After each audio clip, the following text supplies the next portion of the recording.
ஆண்டவர் கேட்கிறார், நீ அறிக்கையிட்டுட்ட, உன்னுடைய ஜீவியத்தை எனக்கு ஒப்பு கொடுத்துட்ட ஏசாயா, இப்போ என்ன? எனக்காக யாரோ போக வேண்டுமே, இந்த தேசத்துல எனக்காக இருக்க வேண்டுமே, யார் போகிறது? ஆண்டவரே, இதோ நான் இருக்கிறேன் சொல்றான்.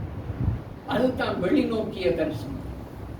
நான் இருக்கிறேன் சுவாமி, எங்களால முடியுமா அப்படி சொல்ல? கர்த்தாவே, நீங்க சொல்லுகிற இடத்துக்கு நான் போறேன், ஒரு சாட்சி சொல்லிட்டு வர்றேன். பெரிய ஊழியங்கள் இல்லை, பெரிய ஊழியங்கள் இல்லை. கர்த்தாவே, இந்த ஆஸ்பத்திரி போறேன், ஒரு உயிர் போய் கொண்டிருக்கிறது, நான் போறேன் சுவாமி, நான் ஜெபிக்கிறேன் சொல்லலுமா? ஏதாவது ஏன் எங்களுக்கு அந்த மேல் நோக்கிய தரிசனம் இன்னும் கிடைக்கல? உள்நோக்கிய தரிசனத்துல நாங்க இன்னும் அசுத்தத்துக்குள்ள இருக்கிறோம். எப்படி நான் வெளியே போயிட்டு இன்னொருக்காக ஜெபிக்கிறது? எப்படி மற்றவர்களுக்காக சுவிசேஷத்தை சுமந்து போறது? தேவன் இந்த காலை நேரத்தில் உங்களோடு பேசுகிறார். உசியா ராஜா இங்கே ஒரு ஊழியக்காரர், 2 பேரையும் எங்களுக்கு முன்பதாக நிறுத்தி, நீ எங்க இருக்கிற மகளே, நீ எங்க இருக்கிற மகனே என்று கேட்கிறார். எனக்கு ஒரு மனுஷன் இந்த இலங்கை தேசத்துக்கு தேவை, இந்த கொழும்பு பட்டணத்துக்கு தேவை, நீ வருவியா? ஆண்டவர் கேட்கிறார். என்ன பதில் சொல்ல போறீங்க? உசியாவை போல மன மேட்டுமையாகி ஆண்டவருடைய பயங்கரமான ஆக்கினைக்குள்ளாக போறீங்களா? அல்லது ஏசாயா அந்த நடுவிலே இருந்து நான் அசுத்த உதடுள்ள அசுத்த மக்கள் மத்தியிலே இருக்கிறேன்னு சொல்லிக்கொண்டே இருந்தது போல, ஊழியம் செய்தது போல இருக்க போறீங்களா?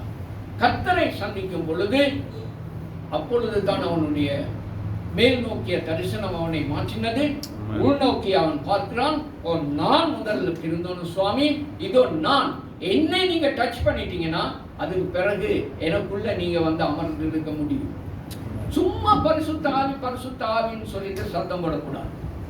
சும்மா அந்நிய பாஷை, அவன் பேசுறான் நானும் பேசுறேன், அவன் கையை தூக்குறான் நானும் தூக்குறேன். இல்ல, ஆண்டவர் உள்ளாலே இருக்க வேண்டும். அந்த ஆவியானவர் மூலமாக நாங்கள் அந்நிய பாஷைகளை பேச வேண்டும். ஆவியானவர் எங்களை சந்திக்க வேண்டும். ஆவியானவர் எங்களுடைய சரீரத்துக்குள்ளே வாசம் செய்ய வேண்டும்.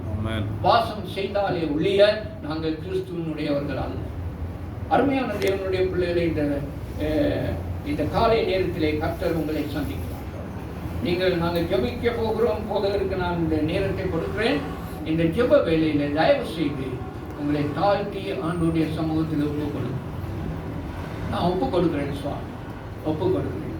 நான் தான் உங்களுக்கு வேணும்னு சொன்னா இதோ இருக்கிறேன் அப்படின்னு சொன்னீங்கன்னா ஓகே. உசியாவையும் கொஞ்சம் நினைச்சு கொள்ளுங்க. மனம் மேட்டுமையாக இருக்காதீங்க. தாழ்மைப்பட்ட ஏசாயாவை நினைத்துக் கொள்ளுங்க. கர்த்தர் பெரிய காரியங்கள் உங்களுடைய வாழ்க்கையில் செய்வார். ஆண்டவர் உங்களை ஒவ்வொருவரையும் ஆசீர்வதிப்பாராக. ஆமென்.